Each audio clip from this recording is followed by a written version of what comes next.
যে ৭ ব্যক্তি আরশের নিচে ছায়া পাবে।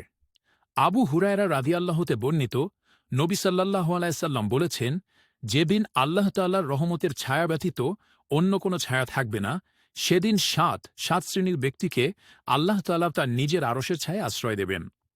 ১. ন্যায়পরায়ণ শাসক বা নেতা। ২. ওই যুবক যার জীবন গড়ে উঠেছে তার রবের ইবাদতের মধ্যে। ৩. এমন নামাজি ব্যক্তি যার অন্তর মসজিদগুলোর সাথে লটকানো থাকে, অর্থাৎ মসজিদ থেকে বের হলে পুনরায় প্রত্যাবর্তন না করা পর্যন্ত ব্যাকুল থাকে।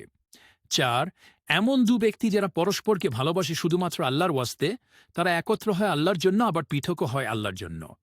৫.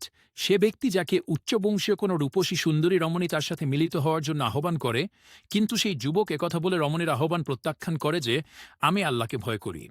৬. সে ব্যক্তি যে এমন গোপনে দান করে, গিয়ে তার ডান হাত যা খরচ করে তা বাম হাত জানে না। ৭. সে ব্যক্তি যে একান্ত নির্জনে আল্লাহর স্মরণে চোখের অশ্রু প্রবাহিত করে। সহিহ আল বুখারী ৬৬০।